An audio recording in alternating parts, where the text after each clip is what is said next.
E aí, boa noite.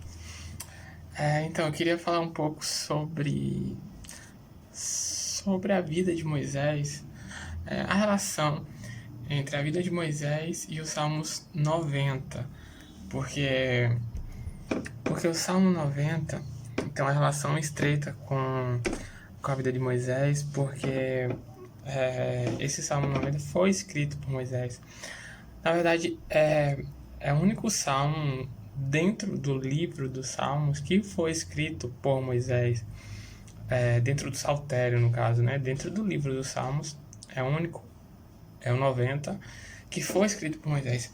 É claro que Moisés escreveu muitos outros salmos. Moisés é o maior escritor do Antigo Testamento. Escreveu Pentateuco e tudo mais. Mas dentro do livro dos Salmos, o único salmo que Moisés escreveu é o 90. Moisés, ele viveu 120 anos, tá? E esse Salmo 90 ele escreveu na parte final da vida. Na verdade, escreveu não. Ele orou esse salmo, ele cantou. Porque sabe que os salmos foram feitos para serem cantados e não lidos, né? Isso com o tempo se perdeu, mas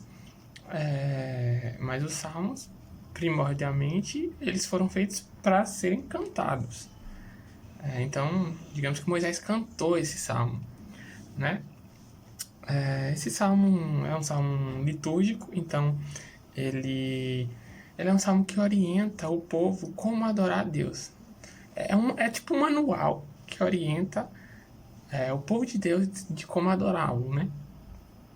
E assim, é um salmo que ele demonstra, ele referencia a realidade do povo de Deus, sabe?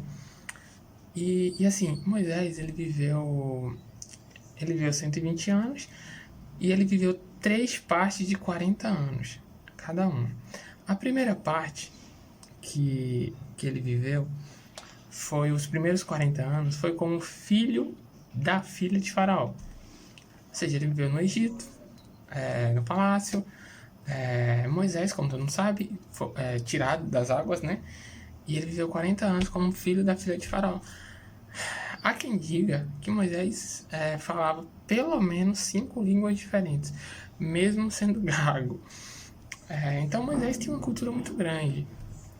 Mas Moisés não era egípcio, né? Então, certa vez ele viu um egípcio maltratando um do seu povo de sangue, e ele acabou matando esse egípcio, escondeu o corpo e tudo mais, achou que tinha feito um crime perfeito, mas não fez, até porque não existe, e aí ele foi descoberto, ele fugiu, e aí começou a segunda parte de 40 anos da vida de Moisés.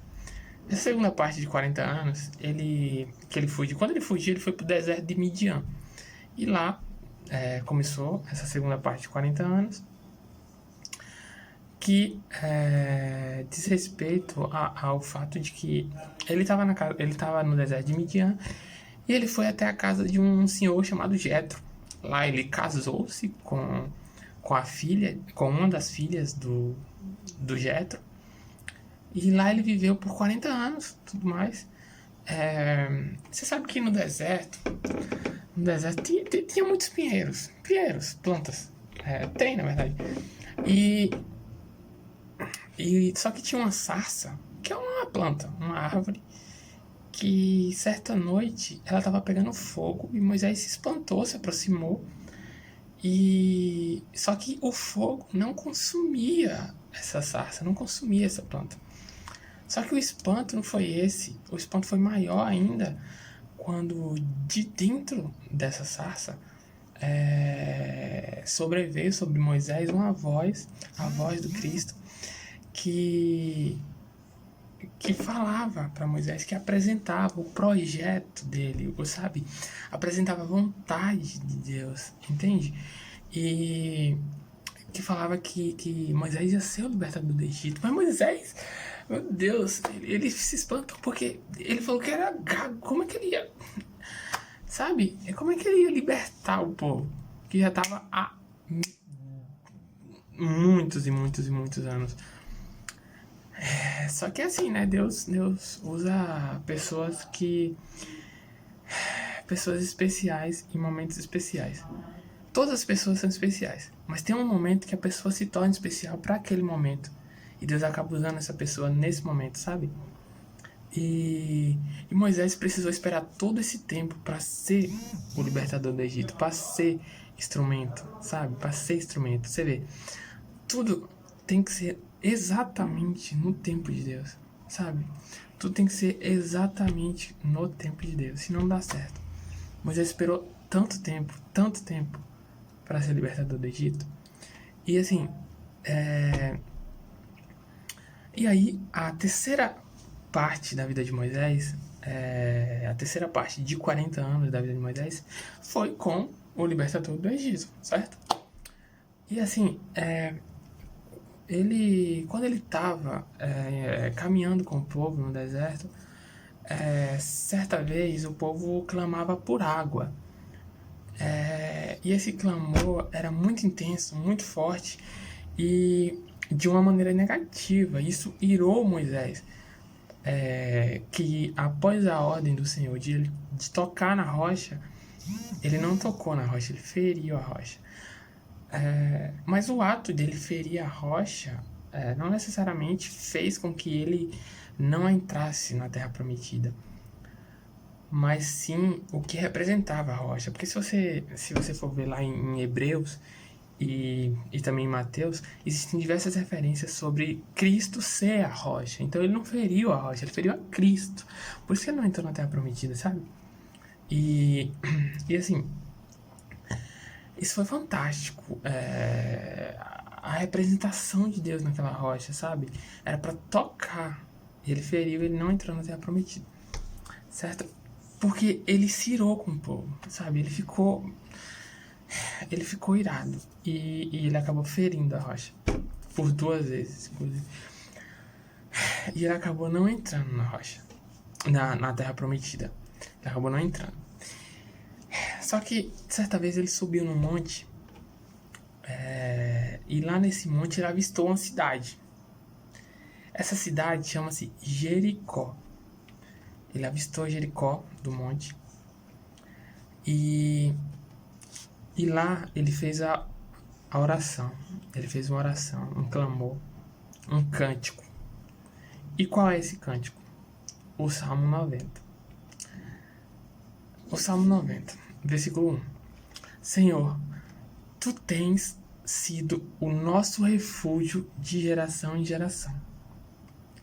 Ou seja, Moisés começou essa oração falando que o Senhor tem sido o nosso refúgio. Ou seja, em ti somos casa, em ti somos refrigério, em ti somos força, sabe? Moramos em ti vivemos, em ti respiramos. Entende? Moisés começa adorando a Deus. Existem várias partes do Salmo 90 e as primeiras partes de pura adoração, de puro cântico, agradecimento a Deus. Versículo 2. Antes que os montes nascessem, ou que tu formastes a terra e o mundo, mesmo de eternidade em eternidade, tu és Deus. Sabe, Moisés, se a gente for analisar, Moisés falou, de eternidade a eternidade tu és Deus. Mas o que é eterno? Não é sempre. Existe de eternidade em eternidade, não existe 2 eternidades, não existe. Acho que Moisés também não sabia a grandeza, sabe? Quando ele fala, antes que tu formasses a terra e o mundo. A terra é um pequeno pedaço do mundo. Se você for lá ver em química, em biologia, não sei. Se você for ver a galáxia mais próxima, a próxima galáxia, Andrômeda, que inclusive é maior que a Terra, fica a, sabe, bilhões e bilhões de anos na velocidade da luz. Se você for viajar na velocidade da luz, ela fica bilhões, sabe? E mesmo assim, Deus criou isso. Deus é maior que isso, entende? E Deus, é importante lembrar que Deus não é maior em espaço apenas. Deus é maior em tempo também. Em tempo, Deus é maior que tudo. É eterno, não tem, sabe? Não tem de eternidade a eternidade. Ele é eterno, a eternidade é dele. Tá bom? Versículo 3. Ó, tu reduzes o homem ao pó e dizes, tornai-vos filhos dos homens. Nós somos chocados, né? Porque Moisés acaba com a gente. Tu reduzes os homens ao pó e dizes, tornai-vos filhos dos homens. Ou seja, filhos do pó, sabe? Como nós somos nada, absolutamente nada perto de Deus. E isso é incrível, assim, sabe? Porque isso demonstra a grandeza de Deus, não só de espaço, não só de tempo, de tudo, de tudo. Deus é maior que tudo, tudo. Uma vez, mas eu tava pensando, tipo assim, qual seria a grandeza, sabe? A grandeza de Deus. E eu acho que a grandeza de Deus depende da visão de cada um. Depende do tamanho da sua fé. Porque se a sua fé for muito grande, Deus vai ser muito grande na sua vida. Mas se a sua fé for muito pequena, Deus vai ser muito pequeno na sua vida. Sabe? Deus abençoa todos. Abençoa todos. Mas você, com fé, literalmente move montanhas. Literalmente. Assim como derruba muralhas de Jericó, como Moisés. Sabe? Então isso é incrível, incrível, incrível. Quarto versículo. Porque 1000 anos são como os teus olhos. Como 1000 anos aos teus olhos são como um dia e como a vigília da noite. Cara, esse versículo traz o que o versículo 3 traz, só que de uma maneira diferente. Sabe, o versículo 3, ele fala que Deus reduz os homens ao pó, ou seja, em espaço. E o quarto, em tempo. 1000 anos é como um dia que se passou, como o dia de ontem que se passou, ou como a vigília da noite. Ou seja, tempo e espaço. Deus é maior, Deus é eterno e não tem como você distinguir, sabe? Simplesmente isso que ensina a pessoa a adorar a Deus. Ensina a realidade de como somos pequenos e como Deus é grande. E de como, mesmo sendo grande, e mesmo nós sendo pequenos, Ele nos ouve e atende às nossas orações. É incrível isso, né? Quinto versículo. Tu nos leva, tá? Como uma corrente de água. São como um sono que de manhã floresce e como a erva que cresce.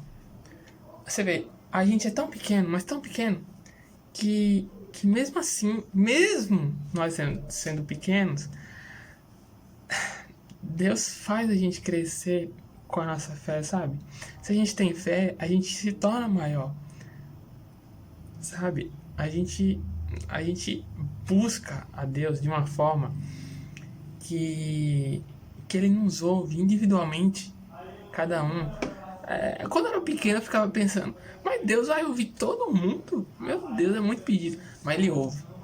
Ele ouve e Ele é maior que tudo, maior que todo mundo. Todo mundo junto.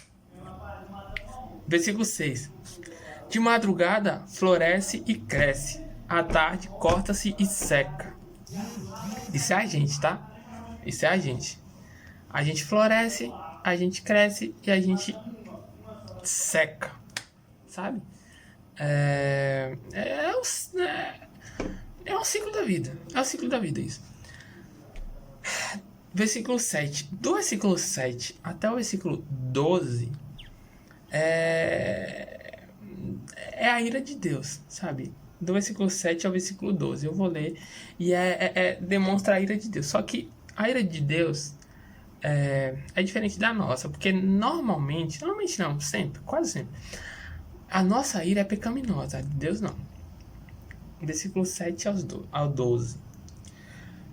Pois somos consumidos pela tua ira, e pelo teu furor somos angustiados. Diante de ti pusestes as nossas iniquidades, os nossos pecados ocultos, à luz do teu rosto. Pois todos os nossos dias vão se passando na tua indignação. Passamos os nossos anos como um conto que se conta. Os dias da nossa vida chegam a 70 anos, e alguns, por sua robustez, chegam a 80 anos. O orgulho desses que chegam a 80 anos é canseira e enfado, pois cedo se corta e vamos voando.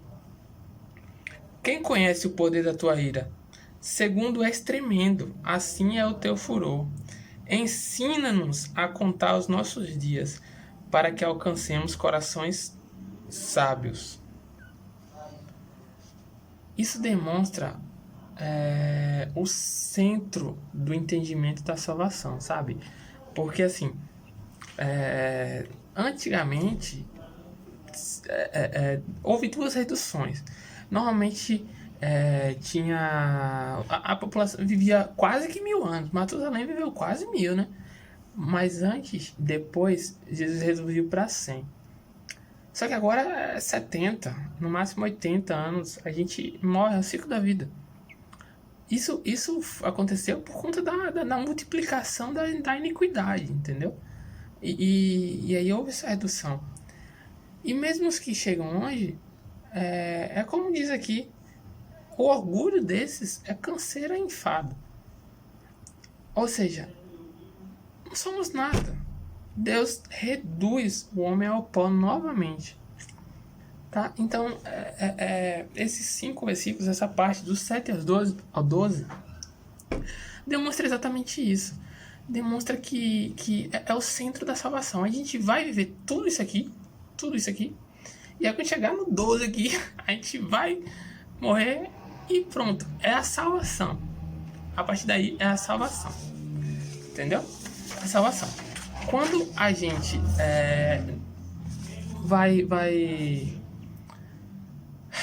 quando a gente vai pesquisar, entender, estudar a respeito desses versículos sobre a ira de Deus, a gente vai pensar assim. Existem algumas pessoas que falam assim: cara, Deus é tão justo, e ele justifica as nossas injustiças. Mas se a gente é injusto e Deus é justo, mas Deus justifica as nossas injustiças, isso não é justo, sabe? Porque foi Deus que justificou as nossas injustiças e não nós mesmos.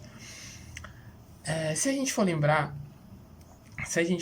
lá antigamente, Martim Lutero, quando ele foi confrontado pelo padre, ele disse que se ele fosse contra a sua própria consciência, isso não aconteceria. Mas assim, se a gente for analisar exatamente, existe várias pessoas que, mesmo isso acontecendo, mesmo pensando dessa forma, existiram alguns momentos que essas pessoas falaram que realmente elas não são justas e não são justificadas. Como, por exemplo, a doutrina romana. A doutrina apostólica romana, ela deixa bem explícito, assim, como Madre Teresa de Calcutá e Dom Helder Câmara. Esses dois tiveram obras meritórias, obras sociais extraordinárias. Um bispo e uma freira. Mas esses dois, no fim da vida, como a Madre Teresa de Calcutá, quando ela morreu, descobriram cartas secretas que ela deixava. E nessas cartas, ela deixou bem claro que ela não era justa e que ela sabia e tinha certeza que ela iria para o purgatório. Ou seja, não seria salva. Uma mulher dessa falou isso. A mulher que passou a vida inteira como considerada uma santa, uma freira, e o Dom Helder Câmara, que era um bispo, ele falou que no fim da vida dele, um pouco antes dele morrer, ele falou que ele não era justo e que ele ia pro inferno. Ele disse isso. E assim, a gente tem que entender que isso é a doutrina apostólica romana. Mas se a gente for ver a nossa doutrina protestante, como Martinho Lutero disse, Deus busca justiça fora de nós. Ele não justifica a nós mesmos. Ele busca justiça, busca salvação, busca amor fora, sabe? Fora de nós. Fora de nós. Para que sejamos justificados, entende? E isso é perfeito, cara. Isso é perfeito. Porque se a gente for prestar bastante atenção, isso demonstra a grandeza de Deus e como nós somos pequenos. Tudo isso aqui demonstra isso, tudo. Agora a gente vai ler o restante. Vocês vão ver que é uma terceira parte muito, muito interessante. Muito interessante da oração que Moisés fez no monte. Versículo 13. Volta-te, Senhor. Ele muda o foco. Volta-te, Senhor. Volta-te, Senhor. Até quando? Tem compaixão do teu servo. Ele pede misericórdia. Tem gente que ora e pede para Deus ser justo. Eu não quero que Deus seja justo, porque se Deus for justo, é claro que Deus sempre vai ser justo, mas a sua misericórdia é infinita. A sua misericórdia é infinita. Então a gente não merece a graça, o favor sem merecer, sabe? A gente não merece isso. A gente não merece. Só que graça é interessante, porque graça, o significado literal de graça é favor não merecido. Mas se a gente for analisar, a gente pode encontrar outra definição, que é beleza em movimento. Graça, beleza em movimento. Sabe? Vocês já conversaram com alguma pessoa que é muito, muito bonita, só que 5 minutos depois ela se torna feia pelo conversar? Você já conversou com uma pessoa que ela não é tão bonita assim, mas ela se torna lindíssima quando você está conversando com ela? Sabe? Beleza em movimento, graça, sabe? E aí depois que Moisés pede misericórdia a Deus, pede compaixão a Deus, os últimos versículos, ele muda o foco, ele acrescenta pedidos na sua oração, no seu cântico. Presta atenção. Versículo 14. Sacia-nos de manhã com a tua benignidade, para que cantemos de júbilo e nos alegremos todos os dias. Alegria saciadora, né? A alegria que de fato sacia, porque muita gente procura alegria fora, mas a gente sabe, velho, que alegria verdadeira e saciadora só Deus vai poder dar pra gente, né? Só Deus vai poder dar pra gente uma felicidade, um prazer permanente, um prazer que sacia, sabe? Só Deus vai dar pra gente, sabe? Isso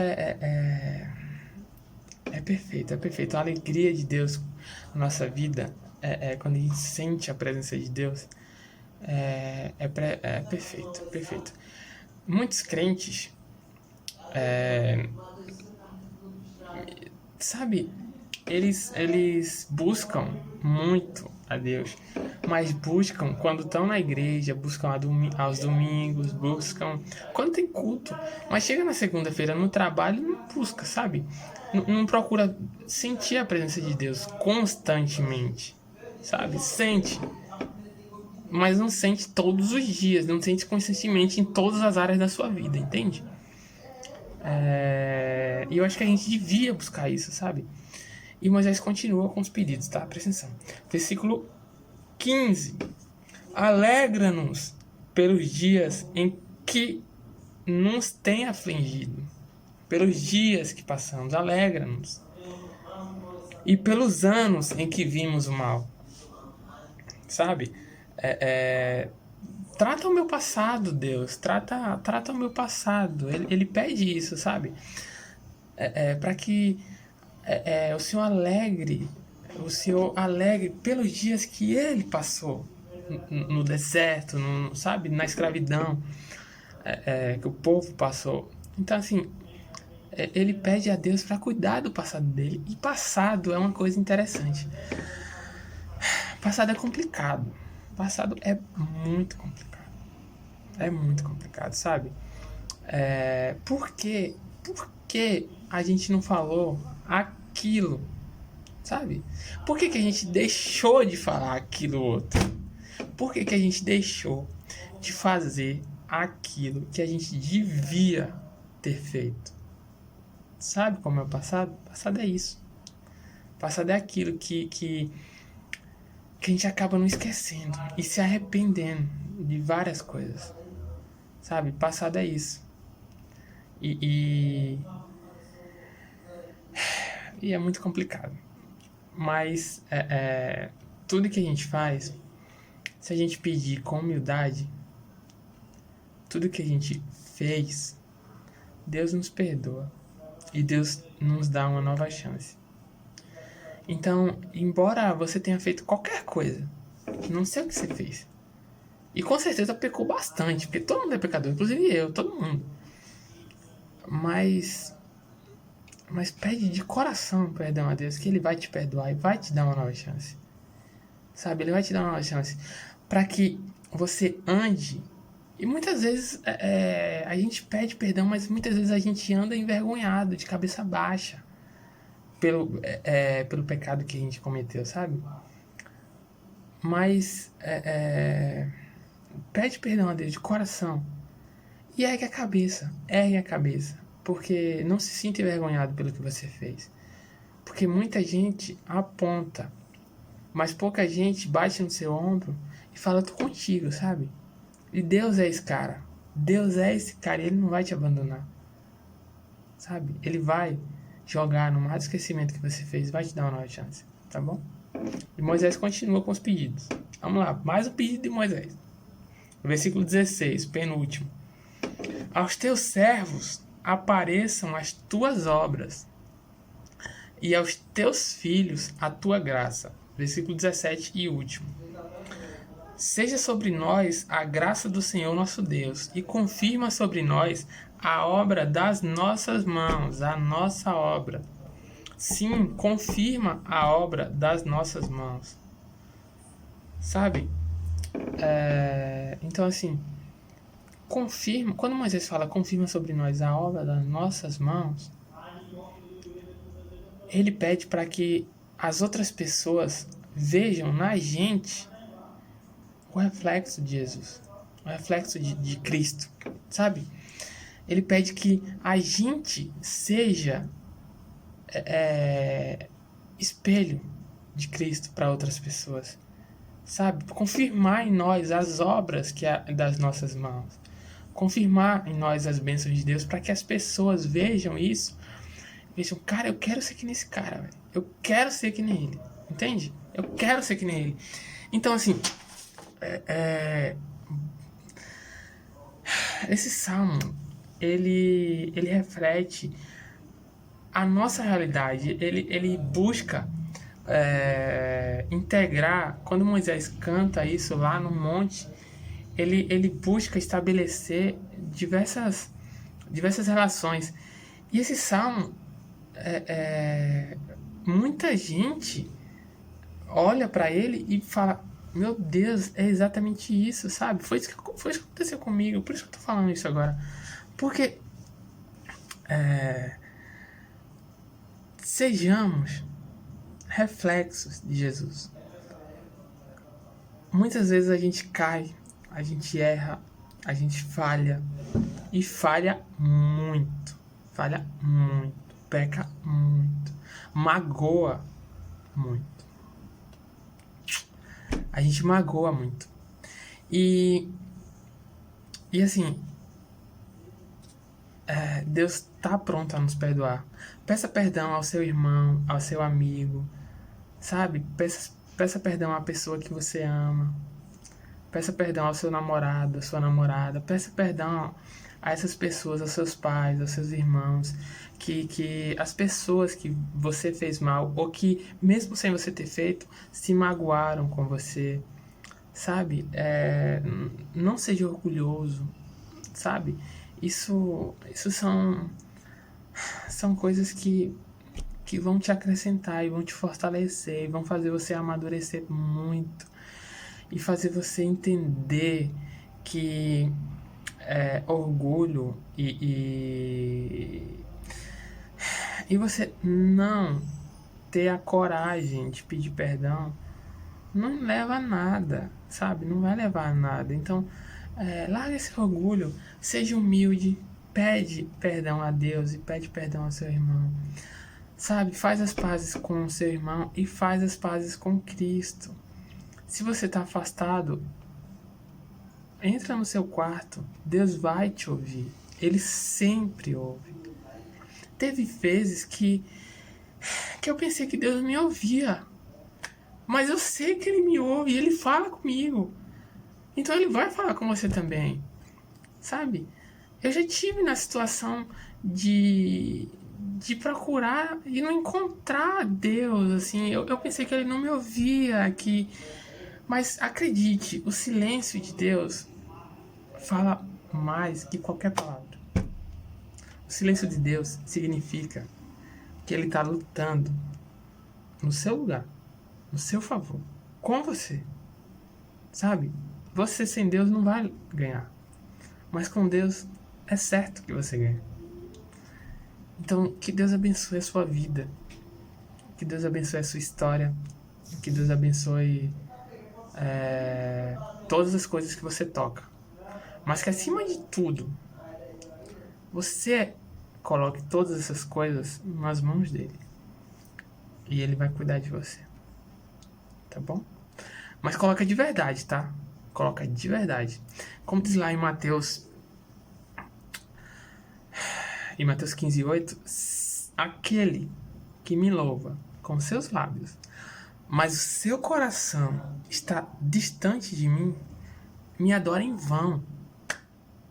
Então não louva só com os lábios, não. Não louva só no domingo, não. Louva todo dia e louva com o coração. E Deus vai te abençoar verdadeiramente. Porque é isso que Deus quer. É isso que Deus busca. Verdadeiros adoradores. Tá bom? Senhor meu Deus, abençoa essas pessoas que vão ouvir esse vídeo. Abençoa essas pessoas que não estão em uma boa situação, mas que a partir de agora elas vão falar contigo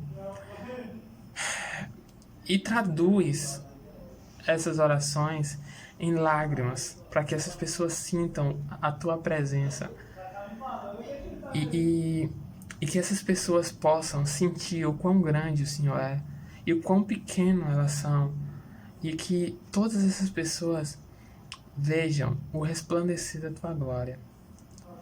Pai, abençoa essas pessoas. Eu te peço e desde já eu te agradeço. Amém. Que Deus te abençoe, tá? Fica com Deus e um forte abraço.